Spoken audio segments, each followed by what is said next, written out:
전도서는 세상사와 인생의 지혜를 가르치는 책입니다.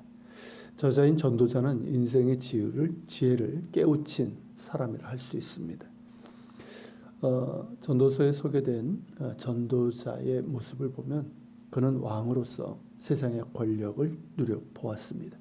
또 사업가로서 궁궐과 거대한 농장도 짓고 또한 경영해 보았습니다. 또 누구보다도 많은 가축을 길러 보았습니다. 또한 세상에 어떤 왕도 갖지 못한 보물을 가져보았고 수많은 종들과 처첩도 거느려 보았습니다. 인간으로서 이처럼 많은 것을 소유하고 경험하고 이룬 사람도 드물 겁니다. 그래서 우리는 이 정도 살아봤으니 인생에 대해서 무언가 할 말이 있을 거란 기대를 하게 됩니다. 지금도 자기 분야에 성공한 사람들이 나름대로 인생의 지혜와 성공적인 인생론에 대해서 말하지 않습니까? 그렇다면 전도자가 말하는 인생의 지혜란 무엇일까요?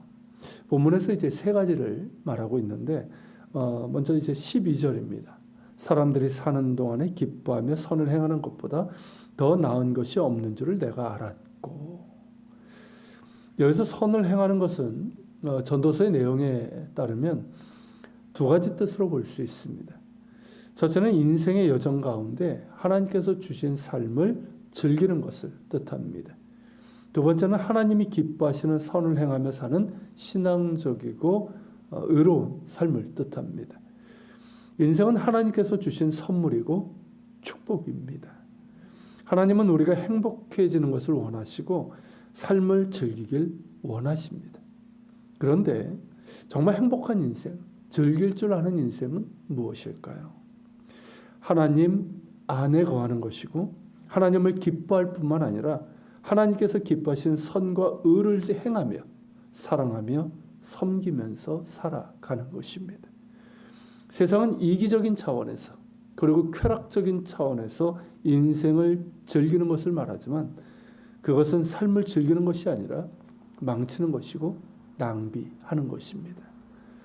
진정으로 행복한 인생, 의미 있게 즐기는 삶은 하나님을 경외하며 그분을 사랑하고 이웃을 사랑하며 사는 것이고 하나님께서 기뻐하시는 선을 행하며 사는 것입니다. 즉 예수 그리스도 안에 행복이 있고 예수님 안에 자유가 있고 인생의 참된 가치와 축복이 있는 것입니다. 그러므로 12절은 이렇게 읽어야 합니다. 사람들이 사는 동안에 하나님을 기뻐하며 하나님이 주신 삶을 즐기고 하나님께서 기뻐하시는 선을 행하는 것보다 더 나은 것이 없는 줄을 내가 알았고. 이것이 12절 본문의 뜻입니다. 이 지혜의 말씀을 기억하며 살아갑시다. 예수 그리스도 안에서 하나님을 기뻐하며 주 안에서 거하며 주님께서 기뻐하시는 선을 행하는 가운데 인생의 진정한 행복과 기쁨을 누릴 수 있기를 바랍니다. 13절에서 이렇게 말합니다. 사람마다 먹고 마시는 것과 수고함으로 낙을 누리는 그것이 하나님의 선물인 줄도 또한 알았도다. 이 말은 인생 자체가 하나님의 선물이고 사람이 먹고 마시는 것 역시 하나님께서 주시기 때문이라는 것이고 수고할 수 있고 그 수고의 떡을 먹을 수 있는 것 역시 하나님의 선물이라는 의미입니다. 예를 이제 시편 128편 1, 2절에서 이렇게 노래하고 있습니다. 여호와를 경외하며 그의 길을 걷는 자마다 복이 있도다. 내가 내 손이 수고한 대로 먹을 것이라. 내가 복되고 형통하리로다. 이 말씀처럼 수고할 수 있고 수고한 대로 먹을 수 있다는 것은 하나님의 선물이고 복입니다. 요즘 같은 상황은 더 그런 것 같습니다. 야훼 하나님을 경외하며 그의 길을 걷는 자에게 주시는 복이라고 말씀하고 있습니다. 그리고 이 말씀에는 우선순위가 있다는 것을 강조합니다. 그것은 먼저 하나님을 경외하며 그분이 기뻐하시는 길을 걷는 것입니다. 이것이 가장 중요하고 우선순위로 되어 있는 사람은 언제나 하나님을 의지하며 살아가게 됩니다. 때로는 어려움도 있겠지만 그때에도 하나님을 의지하며 여전히 하나님을 경외하며 그분이 기뻐하시는 길을 걷습니다. 그런 가운데 하나님께서 그의 길을 친히 열어주시고 그의 삶에 필요한 것을 공급해 주시고 또한 힘써 수고할 수 있고 수고한 대로 먹을 수 있는 복을 주시는 것이죠. 이것이 진정한 형통 아니겠습니까? 무엇보다 하나님을 경외하며 그분이 기뻐하시는 길을 가십시오.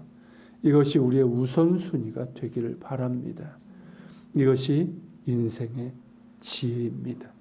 그런 가운데 수고할 수 있고 수고한 대로 먹게 하시고 그 길도 친히 열어주시고 인도하시는 형통함의 은혜가 있길 바랍니다. 이어서 14절에서 이렇게 말합니다. 하나님께서 행하시는 모든 것은 영원히 있을 것이라.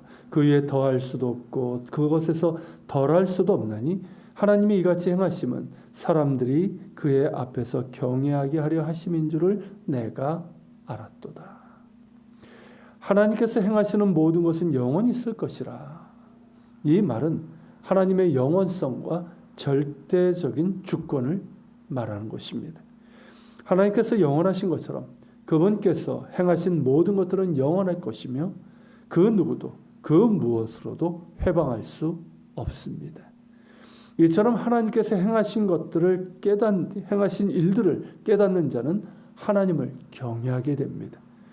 우리가 자연에서 하나님께서 행하신 것들을 볼 때마다 찬양하게 되는 이유가 바로 거기 있는 것 아닙니까? 그리고 예배 때 우리가 찬양하는 내용도 하나님과 하나님께서 행하신 크고 놀라운 일들을 인함입니다. 하나님께서 행하신 일들 가운데 가장 큰 일은 우리에게 구원과 생명을 주시기 위해서 예수 그리스도를 이 땅에 보내신 일입니다. 예수 그리스도를 통해서 내가 죄 용서받고 구원받아 하나님의 자녀가 된 이 일입니다. 이보다 더 큰 일은 없습니다. 찬송 가사처럼 Amazing Grace입니다. 이 큰 일을 행하신 하나님을 아는 것이 지혜입니다. 즉 예수 그리스도를 아는 것이 지혜입니다. 이 지혜를 알고 이 큰 일을 행하신 하나님을 찬양하며 더욱 하나님을 경외하는 삶을 살아갑시다. 15절에서 이렇게 말합니다. 이제 있는 것이 옛적에 있었고 장래에 있을 것도 옛적에 있었나니 하나님은 이미 지난 것을 다시 찾으시느니라. 이런 세상의 모든 것들은 새로운 것이 없다는 뜻입니다. 전도서에서 여러 번 말하지 않습니까? 사람들은 새로운 것을 말하지만 지금 있는 것은 옛적에 있었고 장래에 있을 것들입니다. 그렇게 세상의 모든 것은 새로운 것이 없고 혹은 사라지고 말 것들이지만 하나님은 영원하심을 말하고 있는 겁니다. 전도자가 앞에 장들에서 말한 것처럼 해 아래 새 것은 없습니다. 그러나 하나님은 영원하시고 그리스도 안에 있는 모든 자는 새로운 피조물이 됩니다. 날마다 우리 안에 새로운 창조를 하시는 성령님을 찬양합니다. 더불어 다시 오셔서 만물을 새롭게 하실 예수 그리스도를 찬양합니다. 해 아래 새 것은 없으나 우리를 새롭게 하시는 성령님께 순종하는 가운데 오늘도 성령의 충만함을 구합니다. 나를 새로운 피조물로 만드시고 또한 장차 오셔서 만물을 새롭게 하실 예수 그리스도를 소망하며 하늘 백성으로 살아갑시다. 이 땅에 사나 영원한 하나님 나라를 바라보며 내가 살아가고 있는 지금 여기에서 먼저 하나님 나라 의를 구하는 삶을 살아갑시다. 이것이 인생의 지혜입니다. 오직 하나님 안에서만 모든 것이 새롭습니다. 우리를 새롭게 하시는 주님을 찬양합니다. 같이 기도합시다. 오늘 말씀을 기억하면서 기도합시다. 주님, 인생의 지혜를 아는 저희들 되게 하여 주옵소서. 하나님께서 주신 인생은 선물이고 축복입니다. 참된 행복과 지혜를 알게 하옵소서. 그것은 예수 그리스도 안에 있음을 알게 하시고 예수 그리스도 안에서 하나님을 경외하며 하나님을 사랑하며 또한 하나님께서 기뻐하시는 의로운 삶 살 수 있도록 도와주옵소서. 또 하나님을 경외하는 가운데 수고하는 것이 복이고 또 그 수고함을 얻을 수 있는 것이 또 복임을 알며 우선순위가 분명한 인생의 지혜가 있게 하여 주옵소서. 하나님은 영원하십니다. 또 하나님께서 행하신 것도 영원하십니다.